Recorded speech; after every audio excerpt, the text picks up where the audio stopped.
একটা গল্প বলি শুনে। ৬টা অন্ধ লোক গেছিল হাতি দেখতে। অন্ধ দেখবে কিভাবে? হাত বুলাইয়া দেখে।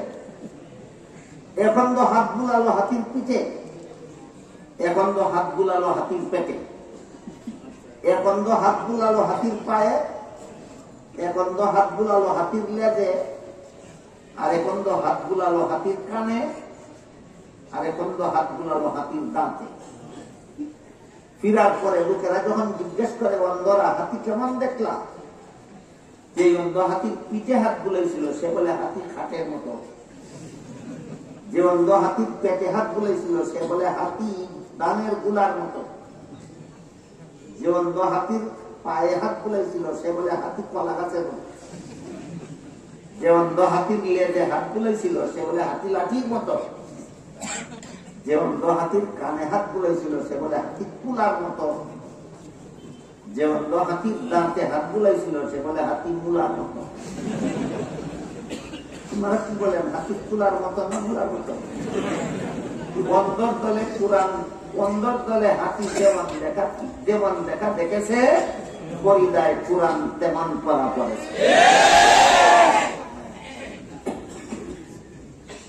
তসলিমা যেই কারণে কাফের, ফরিদা সেই কারণে কাফের। তসলিমা ডাইরেক্ট কইছে ভুল, আর ফরিদায় ভুল সাব্যস্ত করেছে। এখানে অনেক, এখনো আমাদের দেশে অনেক শিক্ষিত পণ্ডিত এখানে যুক্তি খুঁজে। ছেলে যেই বাবার সন্তান, মেয়ে সেই বাবার সন্তান। ছেলের যেমন মুখ আছে খাওয়ার দরকার, মেয়েরও মুখ আছে খাওয়ার দরকার। ছেলের শরীর আছে, পোশাকের দরকার, মেয়েরও শরীর আছে, পোশাকের দরকার। ছেলের জীবন যাপনের জন্য বাড়ি ঘরের দরকার, মেয়েরও জীবন যাপনের জন্য বাড়ি ঘরের দরকার। এমন অবস্থায় একই বাবার সন্তান হওয়া সত্ত্বেও ছেলেকে 2 অংশ দিয়ে মেয়েকে 1 অংশ দিলে এটা নারীদের প্রতি অবিচার হয়। অবিচার না সুবিচার আমি পরে বলবো। আপনারাও নাউযুবিল্লাহ বলেন আর আউযুবিল্লাহ বলেন, একটু পরে বলেন, আগে একটু বুঝে নিন। আল্লাহ পাক রব্বুল আলামিন ছেলের জীবনে খরচের খাত দিয়েছেন 3টা। ছেলের জীবনে খরচের খাত আছে 3টা। 1 নম্বর, সাবালক হওয়ার পর থেকে ছেলের লালন পালনের দায়িত্ব তার নিজের। 2 নম্বর, বিয়ে করার পর থেকে বউ হওয়ার দায়িত্ব তার নিজের। 3 নম্বর, সন্তানাদি জন্ম হওয়ার পর থেকে সন্তান পালার দায়িত্ব তার নিজের। তাহলে ছেলের জীবনে খরচের খাত আছে কটা? অংশ পাইল কটা? এবার আছে মেয়ের জীবনে। ইসলামের বিধানে মেয়ের বিয়ের পূর্ব পর্যন্ত লালন পালনের দায়িত্ব বাবার। বিয়ের পর থেকে মরণ পর্যন্ত লালন পালনের দায়িত্ব স্বামী। নিজের লালন পালনের দায়িত্ব নাই, স্বামী পালার দায়িত্ব নাই, সন্তান পালার দায়িত্ব নাই। মেয়ের জীবনে খরচের কোনো খাতেই নাই, অংশ পাইছে একটা। এবার বলেন, 3 খরচ হলার 2 অংশ পাইলে বেশি পায় না, নাই খরচ হলার 1 অংশই যথেষ্ট বেশি? পণ্ডিতে এত কথা বুঝে না, পণ্ডিতে শুধু বুঝে 1 থেকে 2 বেশি। বিধানের গোল না পণ্ডিতের মাথায় গন্ডগোল?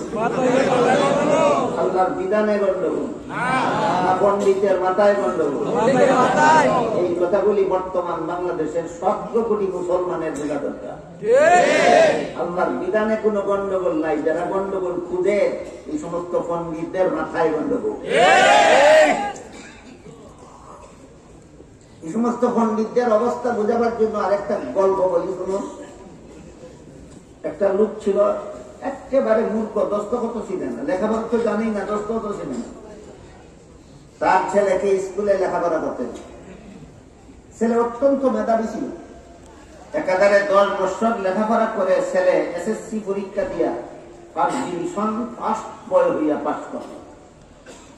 বুঝে থাকলে বলুন তো, ফার্স্ট বয় হয়ে থাকলে রোল নম্বর কত? বাবা শিক্ষিত না মূর্খ? বাবা কিন্তু রুল নম্বর 1 হইলে নম্বর বেশি পায় না, রুল নম্বর 10 হইলে নম্বর বেশি পায়। এত কথা বুঝে না, শুধু বুঝে 1 থেকে 10 বেশি। ফল ঘোষণার পরে মূর্খ বাপে ছেলেকে জিজ্ঞাসা করে, পরীক্ষা দিয়েছিল পাস করছো? হ্যাঁ পাস করছি। তো কত নম্বরে? 1 নম্বরে। সর্বনাশ করছি। কি সর্বনাশ করলাম? পাশের বাড়ির ছেলেটা তোর সাথে পরীক্ষা দিয়ে সে তোর 10 নম্বরে পাস করলো, তুই এত কম নম্বর, 1 নম্বর কম নম্বরে পাস করলি। অশিক্ষিত মূর্খ যেমন বুঝে না 10 নম্বরে পাস করলে পরীক্ষায় নম্বর বেশি পায় না 1 নম্বরে পাস করলে পরীক্ষায় নম্বর বেশি পায়, ঠিক তেমনি ভাবে আমাদের সমাজে কিছু শিক্ষিত মূর্খের দলে বুঝে না 3 অংশওয়ালায় 3 খরচ হলা 2 অংশ পাইলে বেশি পায় না, নাই খরচ হলা 1 অংশ পাইলেই বেশি পায়।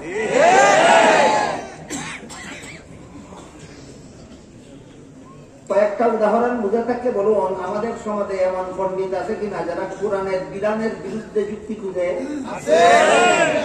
কোরআনের বিধানের বিরুদ্ধে এরকম যুক্তি খুঁজার নাম ঈমান না শয়তানি? এই শয়তানি এই সমাজ ইচ্ছা মতো চলছে, আর কতগুলি জ্ঞান পাপি এই শয়তানির বাগদুর হাতে ধরে রেখেছে।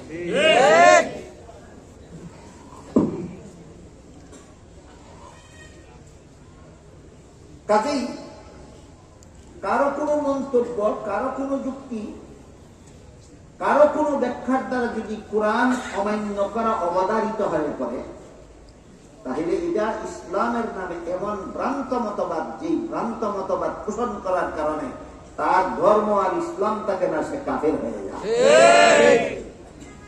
আরেক রকমের ভ্রান্ত মতবাদ আছে, এগুলি পোষণ করলে সরাসরি কাফেরও হয় না, আবার নির্ভেজাল মুসলমানও থাকে না।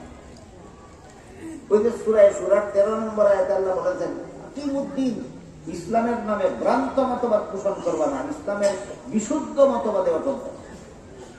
ইসলামের বিশুদ্ধ মতবাদ বোঝার জন্য আগে বুঝে নিতে হবে ইসলামের নামে ভ্রান্ত মতবাদ 2 প্রকারের আছে। এক প্রকার ভ্রান্ত মতবাদের দ্বারা কাদিয়ানির মতো কাফের হয়ে যায়, আর এক রকম ভ্রান্ত মতবাদ আছে, এগুলি পোষণ করলে কাদিয়ানির মতো কাফেরও হয় না, আর নির্ভেজাল মুসলমানও থাকে না, এরা হয় মুসলমান নামের ভেজাল। এই জাতীয় ভ্রান্ত মতবাদের মধ্যে একটা ভ্রান্ত মতবাদ হলো নবীগণকে গুনাহগার মনে।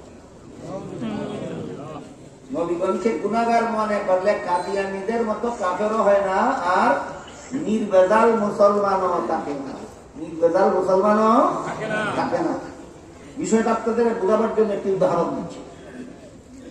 একটা গ্লাসের মধ্যে আপনি 1 গ্লাস দুধ রাখলেন, যার মধ্যে 1 বিন্দু পানিও নেই, বলুন দুধটা ভেজাল না নির্ভেজাল? আর একটা গ্লাসের মধ্যে আপনি 1 কাপ দুধ রাখলেন, আর 1 চামচ কেরোসিন। 1 কাপ দুধ আর 1 চামচ কেরোসিন। কেরোসিন বেশি না দুধ বেশি? এই কারণে কি দুধটা খাওয়া যাবে? মুঠেও দুধ নাই বলা যাবে, মুঠেও দুধ নাই তাও বলা যাবে না। আর দুধের মধ্যে এমন ভেজাল ঘটাইছে যে আর পানও করা যাবে। ঠিক তেমনি ভাবে যারা কোরআনের সবগুলি কথাকে সঠিক মনে করে, কোরআনের কোন মন গড়া ব্যাখ্যা গ্রহণ করে না, কোন বন গড়া ব্যাখ্যার মাধ্যমে নবীগণকে গুনাহগার সাব্যস্ত করে না, এদের ঈমান পিওর 1 গ্লাস দুধের মতো। আর যারা কলেমা বিশ্বাস করে, নামাজ পড়ে, রোজা রাখে, হজ করে, যাকাত দেয়, কোরআনের যাবতীয় বিধিবিধান সঠিক বলে বিশ্বাস করে, শুধুমাত্র নবীগণকে গুনাহগার মনে করে, ওই 1 গ্লাস দুধের মধ্যে 1 চামচ কেরোসিন। দুধ নাইও বলা যাবে না, আর এই দুধ পানও করা যাবে না। দুধ নাইও বলা যাবে না, এই দুধ পানও করা যাবে। বলুন এই দুধটা নির্ভেজাল মুসলমান না মুসলমান নামের ভেজাল? মুসলমান নামের ভেজাল। এই ধরনের কোন ভেজাল মুসলমান যদি আপনাদের বলে, আসলে সব মুসলমান ঐক্যবদ্ধ হয়ে যায় এবং কোরআনের আয়াত দ্বারা দলিল দেয়। পবিত্র কোরআনের সূরা আলে ইমরানের 103 নম্বর আয়াতে আল্লাহ বলেন, ওয়াতাসিমু বিহাবলিল্লাহি জামিআন ওয়া লা তাফাররাকু। এর অর্থ হলো, হে মুমিন মুসলমানেরা, তোমরা আল্লাহর দ্বীনকে শক্তভাবে ধারণ করার মাধ্যমে ঐক্যবদ্ধ হও, পরস্পরে বিচ্ছিন্ন হবা না। সূরা আলে ইমরানের 103 নম্বর আয়াতে আল্লাহ মুসলমানদের ঐক্যবদ্ধ হওয়ার নির্দেশ দিয়েছেন কিনা?